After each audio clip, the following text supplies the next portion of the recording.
A paz, queridos, paz, saúde e prosperidades para todos. Amados, eu sou o pastor Emílio Géis e é um prazer estar sempre com vocês. Amados, como foi o meu chamado pastoral? Vamos descobrir depois da vinheta.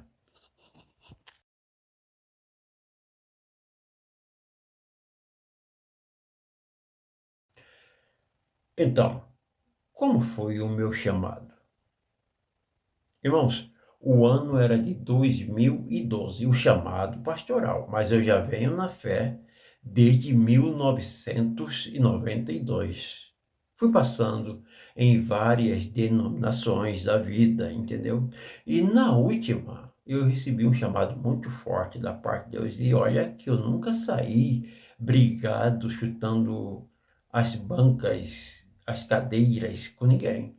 Simplesmente eu recebi um chamado muito forte diante do Senhor. O Espírito Santo começou a falar, a dizer o que ele tinha para comigo. Porque, irmãos, nós temos que acreditar o seguinte, principalmente os da fé.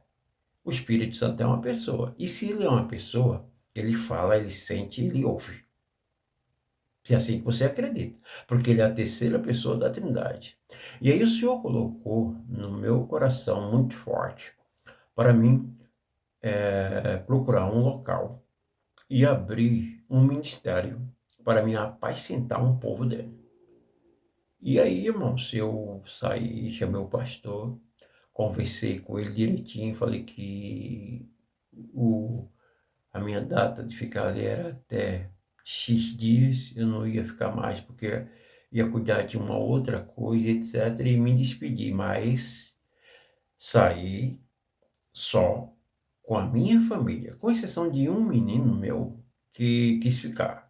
Ele ficou na denominação, mas o resto vieram comigo, mas só eles, porque eu não sou Satanás, irmãos. Eu não vou sair dividindo igreja. O homem ético, o homem que tem um chamado de Deus, ele já tem que começar certo.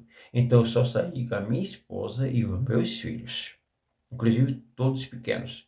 Eu não poderia deixá-los. Só que tinha um que era de maior e resolveu assim, não, pai, eu vou ficar, eu não vou acompanhar, que Deus abençoe. Eu digo, amém.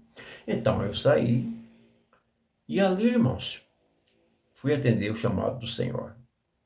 Saí por ali procurando um local, um salão para alocar. O primeiro dia não deu certo, não achei. Já no segundo, Deus colocou um irmão na minha frente que eu nunca mais tinha visto. E eu sabia que ele tinha lugar de locação. E eu falei, irmão, por um acaso, ou porventura, você não tem um salão aí para alugar, assim, que esteja num preço razoável? Ele falou, vem ver, eu tenho um aqui, dá uma olhada para ver se serve para você. Aí eu fui lá, era um salão legal, bom. Eu me interessei, entendeu? Mas tinha uma condição. Ele tinha 2 carros, tinha que tirar o carro quando começava o culto e repor depois do culto. E assim era. Eu passei um ano ainda assim, porque a gente aceita tudo, contrato, política, como ia ser, tudo direitinho, foi acertado. Mas depois de um ano, a gente viu que estava meio cansativo. Tira carro, põe carro, mancha de óleo no piso.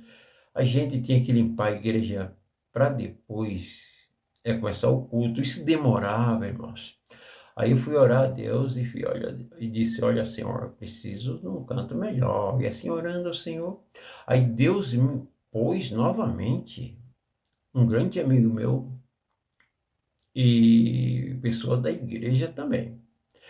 E eu conversando com ele, ele falou, olha, irmão, eu tenho um lugar lá, mas é pequeno, mas eu posso ampliar.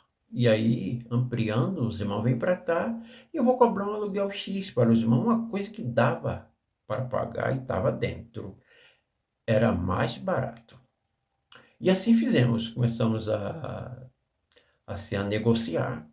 Depois entreguei o salão de lá quando terminei o mês. Olha, irmão, não vou mais ficar com o salão, estou pagando o último mês, porque eu vou para um outro. E aí a gente fez esses trâmites todo. Chegou o irmão, trabalhou. Que Deus abençoe esse irmão, porque ele chegou a ampliar o salão mesmo, irmãos. Só para nós. E dali ele ajudou nos equipamentos, como mesa de som, caixa. A gente tinha, mas eram muito fracos. E ali Deus começou a trabalhar, abençoar, e ali a gente foi trabalhando com a obra, foi crescendo, começou a juntar gente, irmão, e pasme você, lotava a igreja, lotava.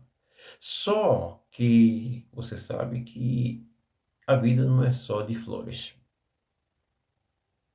Vieram 3 pontos na minha vida, muito fortes. Não foi coisinha de você resolver assim da noite para o dia. Muito forte. Que eu não posso falar aqui ainda, por enquanto não. Quem sabe numa autobiografia, que se eu escrever por mim mesmo, ou numa biografia. Aí talvez eu conto tintim por tintim, detalhadamente. Mas algumas pessoas, meus colegas, amigos, pessoas mais próximas, eles sabem de algum desses pontos. E aí a luta foi muito grande. Eu não comecei dar mais assistência, eu tinha que dar assistência para uma outra coisa, porque aconteceu familiar e era eu que tinha que estar de dentro, às vezes não chegava no culto na hora certa, não tinha condições ali de dar assistência, e eu não tinha obreiros, na época, capacitados para eu confiar. E sem contar os que foram saindo, porque ser um pastor não tem como, né, irmãos?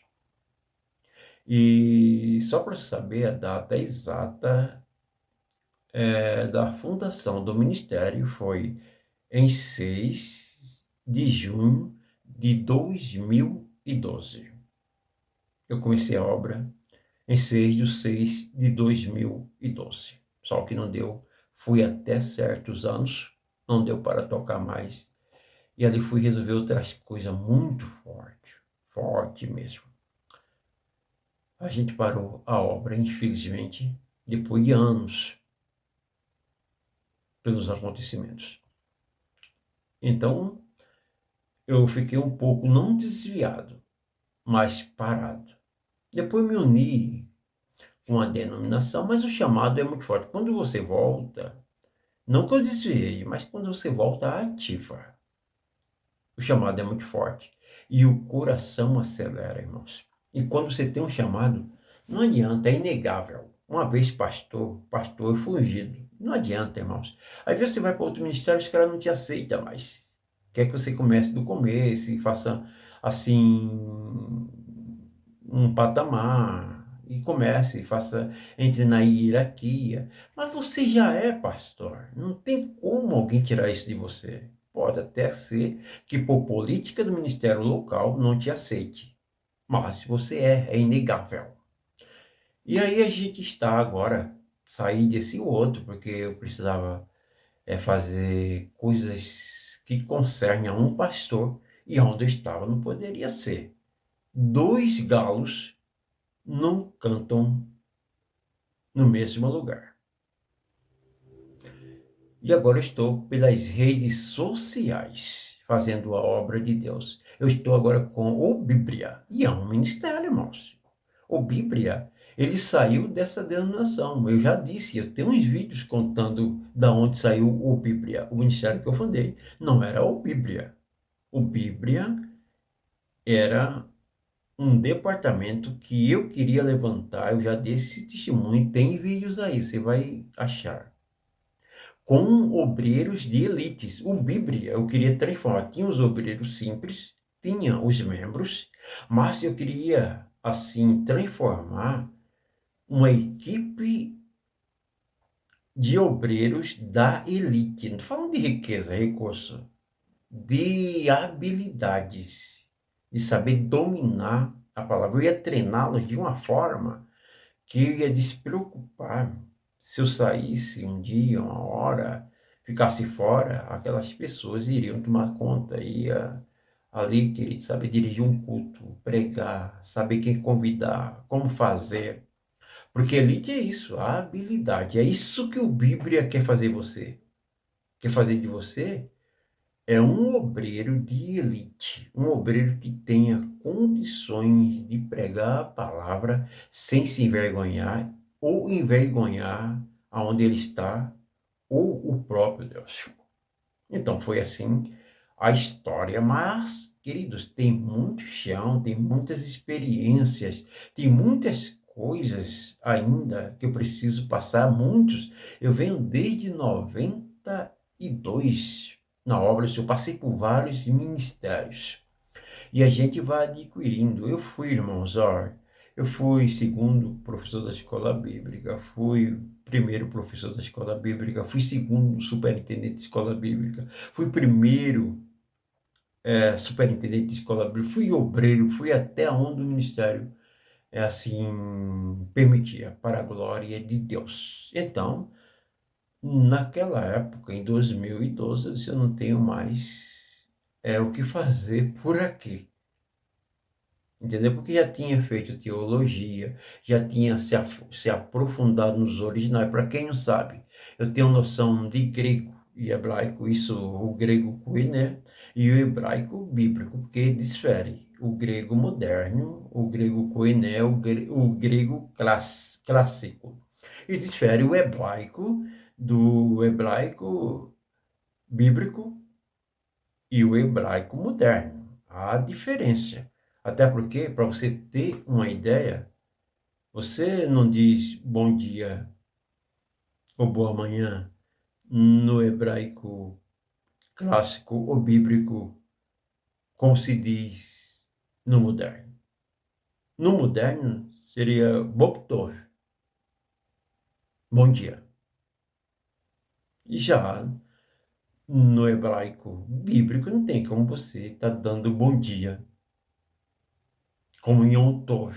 Yom Tov. Yom Tov é um bom dia, um dia bom. Porque Yom é dia, Tov é bom. Como boa noite é Laia Tová. Laia Tová. Quer dizer boa noite. Mas só se usa mais no moderno. O bíblico é mais para ler a Bíblia. Irmão, se foi essa ou esse o resumo, tem mais, mas no dia a dia, em alguns vídeos, eu vou colocando coisa a mais do que eu passei e tenho para passar. Deus abençoe. Esse foi o chamado do pastor Emílio Geis. Que Deus seja com todos vocês.